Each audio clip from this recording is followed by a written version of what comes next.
शादी जानते हो कैसे होती थी? शादियों का रवाज बहुत बुरा था। एक लड़का किसी लड़की से शादी करके लाता था। पढ़िए बुखारी किताबुन निकाह, जमाने जाहिलियत की निकाह पर नजर डालिए।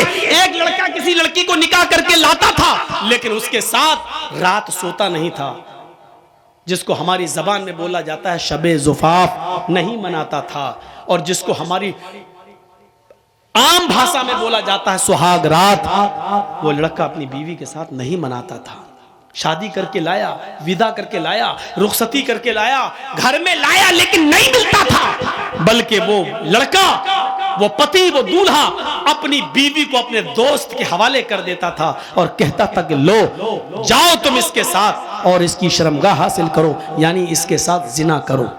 और जब उसके दोस्त से ये बीवी हामिला हो जाती थी, ये लड़की हामिला हो जाती थी, तब पता चलता था हामिला हो गई, तब ये असली पति जाता था और अपने दोस्त से अपनी बीवी को लेकर आता था। और ऐसा इसलिए किया जाता था ताकि बच्चा नेक पैदा हो। बताइए, उनके यहाँ नेक बच्चा पैदा होने का यह तसव्वुर था कि जब तक शौहर शादी के बाद अपनी बीवी को किसी दोस्त के बिस्तर पे न भेज दे और उससे हमल न ठहर जाए, तब तक इस बीवी को अपनी बीवी की तरह नहीं अपनाया जा सकता है, उससे मिला नहीं जा सकता है। और ये उस समाज में इसलिए ऐसा किया जाता हो कि इससे बच्चा शरीफ पैदा हो। तो वहाँ की शराफत आप समझ सकते हैं। जैसे हमारे मुल्क में एक धर्म ऐसा भी है जिसके बड़े बड़े गुरु नंगे रहते हैं, मार्केट में नंगे घूमते हैं और औरतें उनके पीछे पीछे घूमती हैं। और एक जगह जब वो बाबा बैठ जाता है तो उसके ऊपर सर पे दूध डालती हैं। आज भी ये प्रचलन है। और वो दूध जब बहता हुआ उस बाबा के मशीन के पास आता है, वो गुरु घंटाल जो बना बैठा है नंगा, जब बाबा की शर्मगाह के पास आता है वो दूध ऊपर से, तो उसको कटोरा लगा के ऐसे भर लेती है। और वो दूध गर्भवती औरतों को पिलाया जाता है, हामिला औरतों को पिलाया जाता है। क्यों? ताकि बच्चा नेक पैदा हो। अंदाजा लगाओ, मशीन के पास से आया हुआ दूध और कटोरे में भरा गया हो वो दूध जब गर्भवती औरत पिएगी तो बच्चा कितना शरीफ पैदा होगा, इससे आप अंदाजा लगा सकते हैं। उसकी शराफत का हाल क्या है, यहीं से आप अंदाजा लगा सकते हैं। तो वो ऐसा होता था। निकाह का दूसरा तरीका अरब के अंदर यह था, निकाह का दूसरा तरीका अरब के अंदर यह था कि एक ही औरत के पास 3 से ऊपर और 10 तक लोग, 10 से ज्यादा नहीं, 10 तक लोग आते थे। 3 भी हो सकते हैं, 4 भी, 5 भी, 6 भी, 7 भी, 8 भी, 9 भी, 10 भी, 10 से ज्यादा नहीं। उस औरत के पास पूरे साल जाते हैं। जब बच्चा पैदा होता तो वो उन 10 को, जितने लोग उसके पास आए, वो सबों को बुलाती और कहती कि तुम्हारा मामला तो मालूम है, तुम भी हमारे पास आए, तुम भी हमारे पास आए, तुमने भी हमसे मुलाकात की, तुमने भी हम बिस्तरी की, तुमने भी हमारे जिस्म से खिलवाड़ किया, सब तुम्हें तो मालूम है ना। सब कहते हाँ। मजाल नहीं थी कि ना आए कोई, आना पड़ता था। ये समाज का नियम था, आना पड़ता। जितने लोगों ने उस औरत के साथ जिमा किया, हम बिस्तरी की, जिना किया, सब आते। वो औरत कहती अब ये बच्चा पैदा हुआ है, सब खामोश बैठे रहते। उस औरत को इख्तियार होता, वो बच्चा उठाती और उन लोगों में से जितने लोगों ने उसके साथ जिना किया, अपना बच्चा जिसकी गोद में डाल देती। ये उसकी बीवी मान ली जाती, वो उसका पति मान लिया जाता, और उसका बच्चा वही मान लिया जाता जिसकी गोद में डाल दिया, ये उसी का बच्चा है। ये शादी का दूसरा तरीका था अरब के अंदर। बस तीसरा तरीका और सुन लो। तीसरा तरीका यह था कि गिनती की कोई तादाद नहीं थी। औरत अपने घर में हरी झंडियां लगा लिया करती थी। हरी झंडी का मतलब पूरे साल जो उनके पास आना चाहे। ये उस इलाके में तवाइफ में शुमार नहीं होती थी, लेकिन काम तवाइफ वाला था। पूरे साल आने वाले किसी आदमी को मना नहीं करती थी। 9 महीने 10 महीने के बाद जब इस औरत की कोख से बच्चा पैदा होता तो जितने लोग इससे मिले सबको बुलाती, और मजाल नहीं कि कोई ना आए, सबको आना पड़ता। सबको लाइन से बिठा देती। खाने काबा जो पहले उनके हाथ में था, वहां कयाफा शनास को बुलाया जाता। वो आता और उससे कहा जाता कि इस बच्चे की शक्ल देखो, इन लोगों में से किससे सबसे ज्यादा मिल रही है वो देखता, चेक करता, और उतने लोगों में जिस आदमी से उस बच्चे की शक्ल सबसे ज्यादा मिल रही होती, करीब होती, ये उसकी गोद में बच्चा डाल देता और इस औरत को उसके साथ भेज देता। ये शादी का तीसरा तरीका था। मोहम्मद अंधिकारम नाशम, मोहम्मद आएंगे तो अंधेरा नाश कर देंगे। अब देखिए, इस्लाम जब आता है तो जमाने जाहिलियत के सारे निकाह खत्म कर दिए जाते हैं और इस्लाम ने औरत को इतनी इज्जत दे दी कि अब निकाह के लिए जब बैठ गया दूल्हा, पहली बात तो बारात का तसव्वुर है नहीं, अब आ गई तो बैठ गया, तो पहले लड़के का निकाह नहीं होगा, पहले लड़की का होगा। एक वकील, दो गवाह लड़की के पास जाएंगे, उससे पहले इजाजत लेंगे, तुम्हारा निकाह फला के साथ किया जा रहा है, क्या तुम्हें कबूल है? वो दस्तखत करेगी रजिस्टर पर और उसका दस्तखत ही ये मान लिया जाएगा कि उसकी इजाजत है। फिर उसके बाद लड़के का निकाह। ये इस्लाम ने औरत को इज्जत दी है। जबरदस्ती कोई किसी लड़की के साथ निकाह नहीं कर सकता है।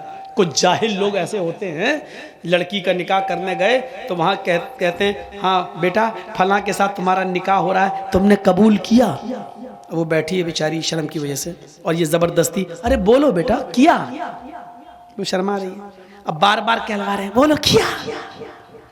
अब वो बैठी है बेचारी, अब उसकी सहेलियां भी उससे कह रही हैं, ए बोल दे, हाँ हाँ बोल दे।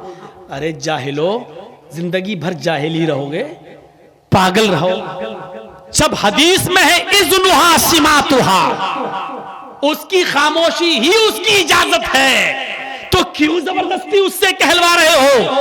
कुंवारी है, बाकिरा है, गैर शादीशुदा है, उसका जबान से बोलना जरूरी नहीं है। एक बार आप उससे पूछिए कि फला फला के साथ तुम्हारा निकाह किया जा रहा है, क्या तुम उस लड़के के साथ निकाह तुम्हें कबूल है? बस एक बार उससे पूछिए, वो खामोश हो जाती है, वही उसकी इजाजत हो गई। मत पूछवाओ जबरदस्ती, वो खामोश रहती है तो समझ लो कि वो राजी है। शर्मीली होती हैं लड़कियां, नहीं बोलेंगी जल्दी, इसलिए बुलवाओ नहीं जबरदस्ती। वो खामोश है, समझ लो कि उसने इजाजत दे दी, रजिस्टर बढ़ाओ और कह दो कि दस्तखत कर दो।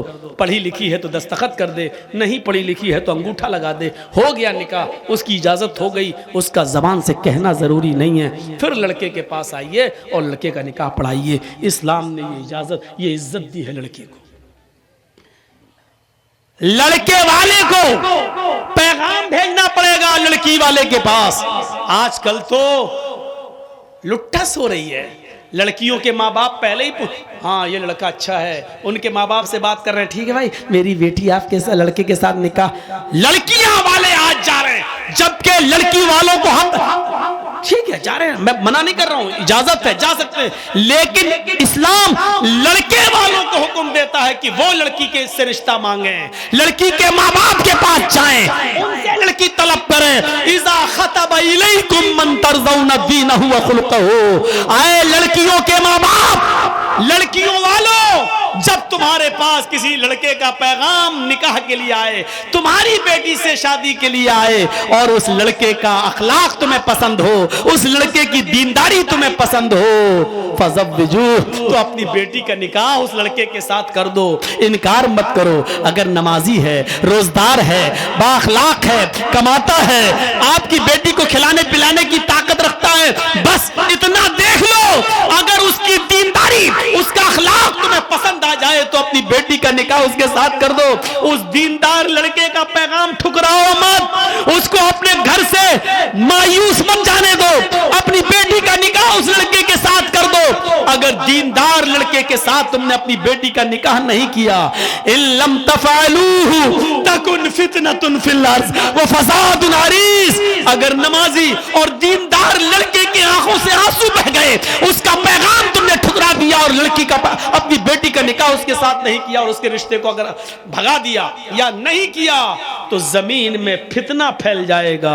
इल्लम तफालूहु तकुन फितनतुन फिल अर्ज़, तो जमीन में फितना देखोगे और फसादुन अरीज़, और लंबा चौड़ा फसाद। आज देख लो तलाकों की कितनी नौबतें हैं, क्योंकि हमने जेंटलमैन देखा है, हीरो देखा है, जमीन और जायदाद वाला देखा है, दीनदार नहीं देखा है। सुप्रीम कोर्ट का बयान है कि सबसे ज्यादा हमारे यहाँ तलाक के केस पेंडिंग में पड़े हुए हैं, तलाक के केस पेंडिंग में पड़े हुए हैं, और तलाक के केस 3 करोड़ की तादाद में हैं।